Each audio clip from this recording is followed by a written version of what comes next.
시간이 되었습니다. 다 같이 사도신경으로 신앙 고백하시며 2024년 3월 6일 수요일 새벽 기도에 함께 시작하겠습니다.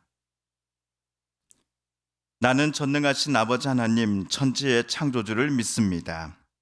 나는 그의 유일하신 아들 우리 주 예수 그리스도를 믿습니다.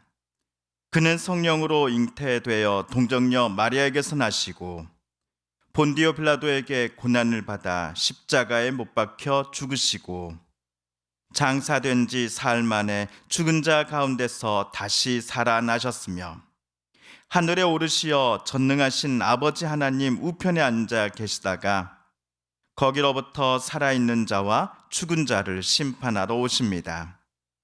나는 성령을 믿으며 거룩한 공교회와 성도의 교제와 죄를 용서받는 것과 몸의 부활과 영생을 믿습니다. 아멘. 사순절 제19번째 날 우리가 함께 읽을 기록된 하나님 말씀 신명기 17장 8에서 13절까지의 말씀입니다. 구약 288쪽경에 있는 신명기 제17장 8에서 13절까지의 말씀 사순절 19번째 날 오늘 함께 읽고 묵상하겠습니다. 내 성중에서 서로 피를 흘렸거나 다투었거나 구타하였거나 서로 간에 고소하여 내가 판결하기 어려운 일이 생기거든 너는 일어나 내 하나님 여호와께서 택하실 곳으로 올라가서 레위 사람 제사장과 당시 재판장에게 나아가서 물으라. 그리하면 그들이 어떻게 판결할지를 내게 가르치리니 여호와께서 택하신 곳에서 그들이 내게 보이는 판결의 뜻대로 내가 행하되 그들이 내게 가르치는 대로 삼가 행할 것이니 곧 그들이 내게 가르치는 율법의 뜻대로 그들이 내게 말하는 판결대로 행할 것이요 그들이 내게 보이는 판결을 어겨 좌로나 우로나 치우치지 말 것이니라. 사람이 만일 무법하게 행하고 내 하나님 여호와 앞에 서서 섬기는 제사장이나 재판장에게 듣지 아니하거든 그 사람을 죽여 이스라엘 중에서 악을 제하여 버리라. 그리하면 온 백성이 듣고 두려워하여 다시는 무법하게 행하지 아니하리라. 아멘.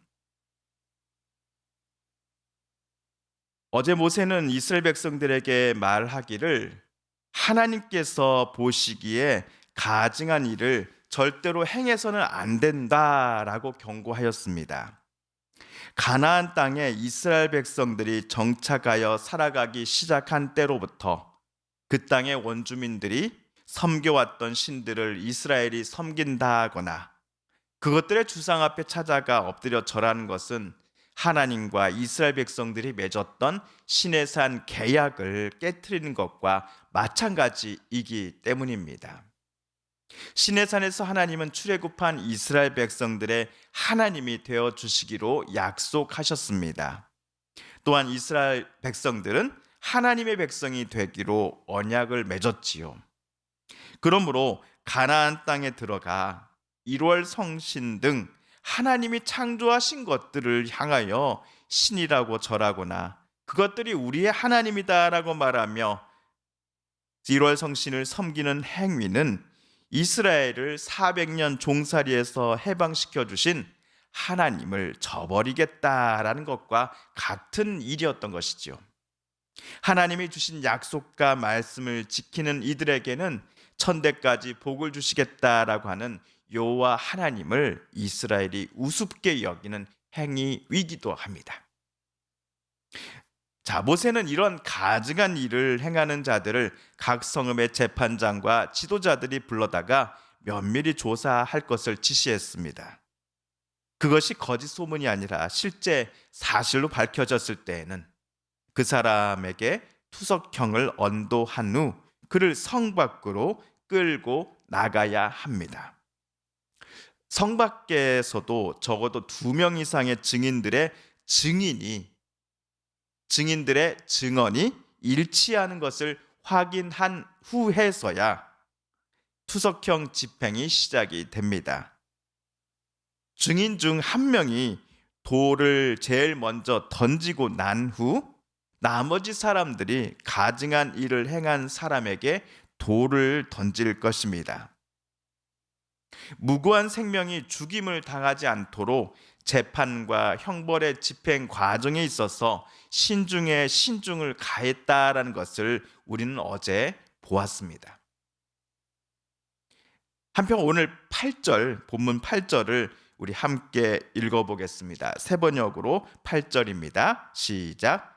당신들이 사는 성 안에서 피 흘리는 싸움이나 서로 다투는 일이나 폭행하는 일로 당신들에게 판결하기 어려운 분쟁이 생기거든 주 당신들의 하나님이 택하신 곳으로 그 사건을 가지고 올라가서. 1번 각주에 뭐라고 적혀져 있습니까? 또는 살인 사건이나 민사 사건이나 구타 사건으로 라고 되어 있습니다. 지난주 목요일부터 어제 화요일까지의 본문은 종교 제의와 관련하여 모세가 말한 가르침이었습니다. 반면 오늘 수요일 본문에는 사람이 사는 사회라면 반드시 일어날 만한 송사와 관련해 모세가 말한 바가 기록되어 있습니다. 단순 말싸움 차원이 아니라 서로 주먹다짐을 하는 경우, 이것이 심하여 피를 흘릴 정도로 심하게 싸우는 경우에까지를 모세는 언급하고자 합니다. 서로 간의 대화로서 차분하게 본인의 입장을 분명히 밝혀 합의점을 찾는 것이 제일 좋을 것입니다.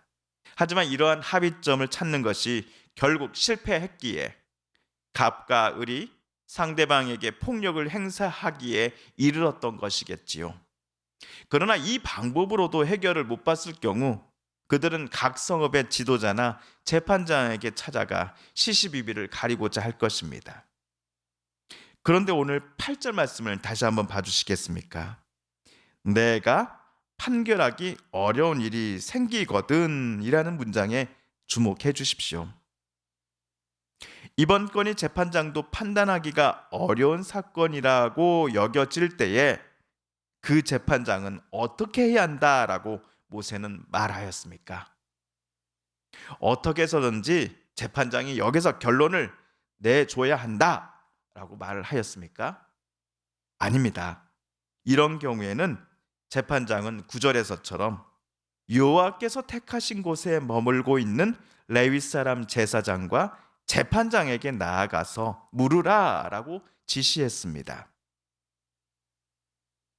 자, 그곳에 있는 재판장과 레위인들이 이번 재판권을 고심한 후 판결하여서 당사자들에게 일러 주어라라고 모세는 가르쳤습니다.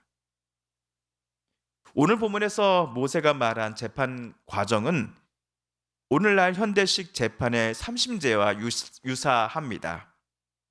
지방법원에서 내려진 판결에 항소할 경우 고등법원에서 또 거기서 받은 판결도 아니다 싶으면 대법원에다가 항소하여 최종 판결을 받습니다.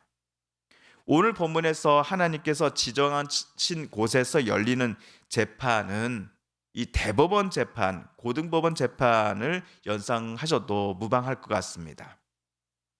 그런데 오늘 본문에서 최종 재판에 레위인들이 함께 참석하여 재판장과 함께 판결한다는 것이 우리에게는 조금 신기한 것이 사실입니다. 물론 갑과 을 사이에 일어난 고소 고발 사건을 재판장이 들어보고 시시비비를 가려준다라는 문장에는 아무런 문제가 없습니다. 학자들은 최종 재판에 재판장과 함께 이 레위인 제사장이 동석하는 이유에 대하여 레위인들이 하나님께서 모세에게 주신 율법에 따라 재판권을 조사하고 판단하는 데 있어서 재판장을 도와주기 위해서라고 설명을 하곤 합니다. 이는 11절에서 오늘 본문 11절에서 모세가 말한 바도 일치합니다. 11절입니다. 곧 그들이 내게 가르치는 율법의 뜻대로 그들이 내게 말하는 판결대로 행할 것이요 그들이 내게 보이는 판결을 어겨 좌로나 우로나 치우치지 말 것이니라. 아마 재판에 동참하는 레위인이란 레위인 출신의 제사장 또는 대제사장이었을 것입니다. 여기서 내려진 재판 판결을 갑과 을 모두는 승복해야 합니다. 왜냐하면 이번 판결은 하나님의 명령과 율법에 따라 최종 내려진 것이기 때문입니다. 그러면 이번 재판 결과에 승복하지 않는 사람이 있다고 한다면 재판장과 제사장 또는 대제사장이 내린 판결을 거역하고자 하는 사람이 있다고 한다면 모세는 이 사람을 사형에 처해야 한다라고 말하였습니다. 왜 사형에 처해야 합니까? 이를 온 백성이 듣고서 백성 중 어느 누구도 재판 결과를 하찮게 여기는 일이 없어야 한다라고 모세는 생각했기 때문이었습니다. 성도 여러분, 오늘 본문에 나온 재판의 과정과 형식은 오늘날의 것과 유사한 점도 있지만 차이점도 분명 있습니다.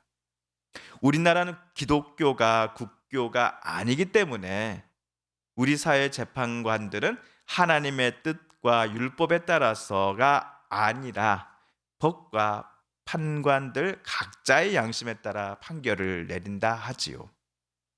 그럼에도 모세 당시 이스라엘 사회에서 재판의 권위를 세울 수 있는 방법은 재판관들이 오로지 하나님의 뜻과 율법에 따라서 원고와 피고 사이의 시시비비를 옳게 가려줄 때뿐임을 우리는 잊지 말아야 할 것입니다. 뇌물이나 친분에 의해서 판단을 그르치는 일이 없어야 할 것입니다. 이러한 판결이 계속될 때에 재판장과 사법부에 대한 사람들의 신뢰는 당연히 높아지지 않겠습니까? 더 나아가 저와 여러분의 실제 생활 속에서도 우리는 수많은 판단을 해야 할 경우가 많이 찾아옵니다. 이러한 때에도 오늘 말씀처럼 저와 여러분은 하나님의 뜻이라고 하는 안경을 가지고서 내 앞의 상황들을 분별하고 하나님의 인도하심에 따라 일의 결정들을 내려야 할 것입니다. 우리의 고집과 우리의 경험으로서가 아니라 하나님의 인도하심과 하나님의 뜻으로 우리의 상황들을 판단하고 또 앞날을 결정하기 위해서라면 우리는 더욱더 하나님 앞에 나아가 기도해야 할 것입니다. 사순절 탄소금식 캠페인 책자, 오늘은 사순절 제 19번째 날 유인물을 저와 여러분 함께 읽겠습니다. 탄소금식 40일의 여정 제 19번째 날, 쓰지 않는 물건 텀블러 쓰거나 정리하기. 오늘 말씀은 고린도후서 5장 17절의 말씀입니다. 그런즉 누구든지 그리스도 안에 있으면 새로운 피조물이라. 이전 것은 지나갔으니 보라 새 것이 되었도다. 평소 쓰지 않아 먼지만 쌓이고 있는 물건을 살펴봅니다. 재활용할 수 있는 방법은 없을까요? 여전히 쓸모는 있으나 내게 필요 없는 거라면 버리기보다 필요한 일을 찾습니다.